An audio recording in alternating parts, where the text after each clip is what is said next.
Tales with Gigi presents Alice in Wonderland.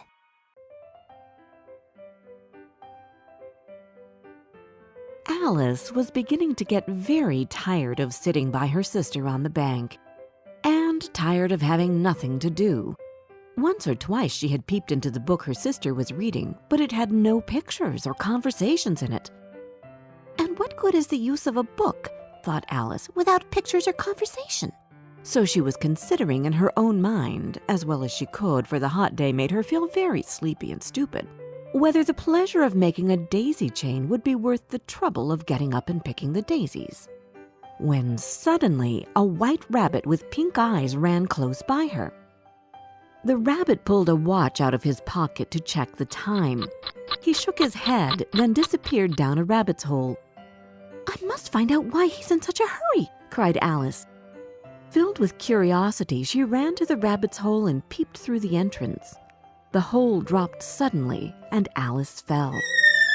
She fell for a long time, when suddenly she came upon a little three-legged table, all made of solid glass. There was nothing on it except a tiny golden key.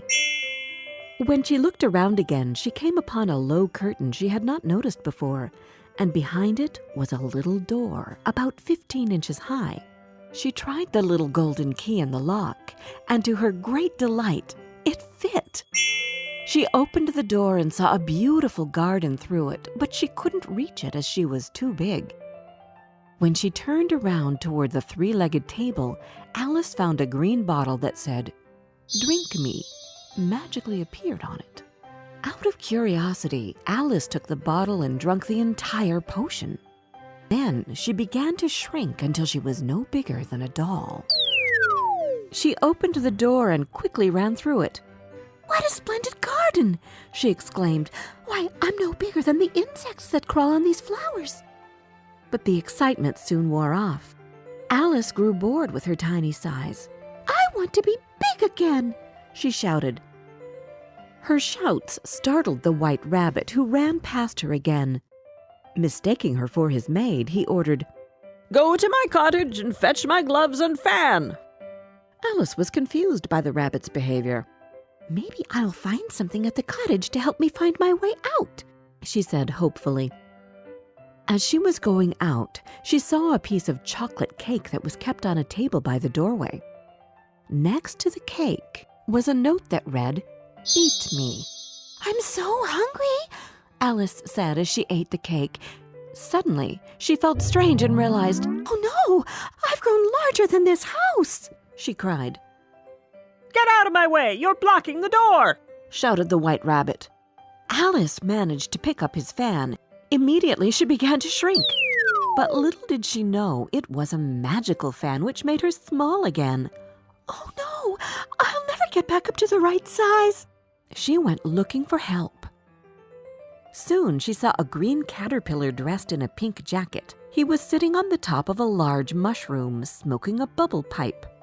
"One side makes you big, the other side makes you small," he said to Alice before slithering away. "One side of what?" Alice called after him. "The mushroom, silly," he answered. Alice ate a piece of the mushroom.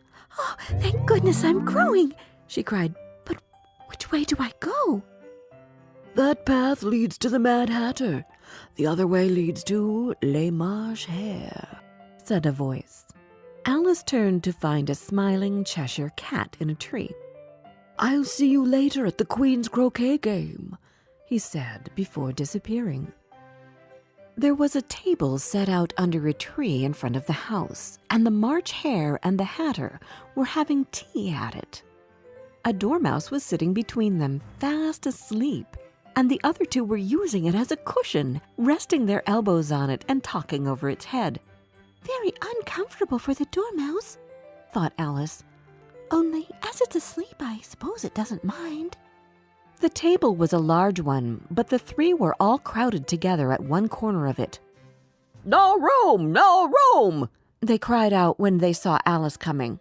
"There's plenty of room," said Alice indignantly, and she sat down in a large armchair at one end of the table. "Have some wine," the March Hare said in an encouraging tone. Alice looked all around the table, but there was nothing on it but tea. "I don't see any wine," she remarked. "There isn't any," said the March Hare. "Then it wasn't very civil of you to offer it," said Alice angrily. "It wasn't very civil of you to sit down without being invited," said the March Hare. "I didn't know it was your table," said Alice. "It's laid out for a great many more than 3. "You may stay if you answer my riddle," shouted the Mad Hatter. "Why is a raven like a writing desk?" Alice felt dreadfully puzzled. The Hatter's riddle seemed to have no sort of meaning in it, and yet it was certainly English. "Don't quite understand you," she said as politely as she could. "Have you guessed the riddle yet?" the Hatter said. "No, I give up," Alice replied. "What's the answer?" "I haven't the slightest idea," said the Hatter. "Nor I," said the March Hare. Alice sighed wearily. "I think you might do something better with the time," she said, "than waste it in asking riddles that have no answers." And she continued her walk. Suddenly, she found herself in the middle of a field where the Queen of Hearts was playing croquet. Her guards and gardeners were shaped like cards.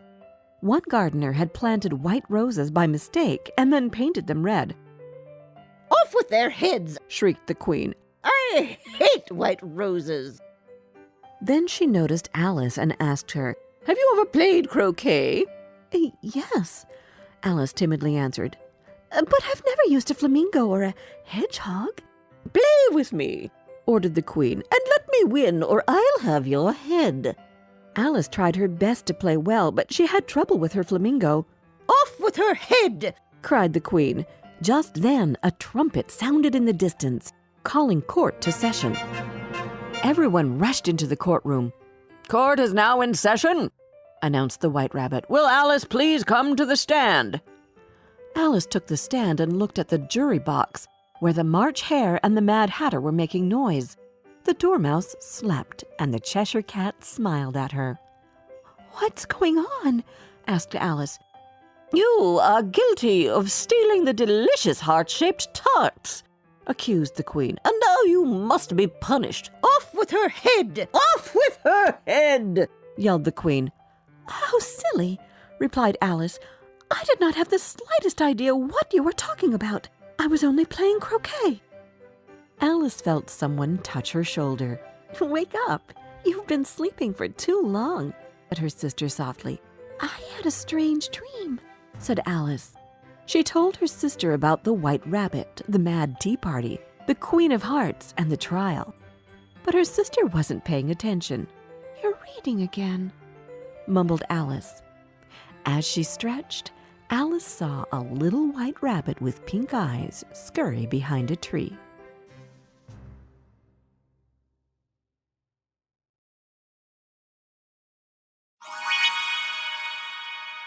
Did you like this story?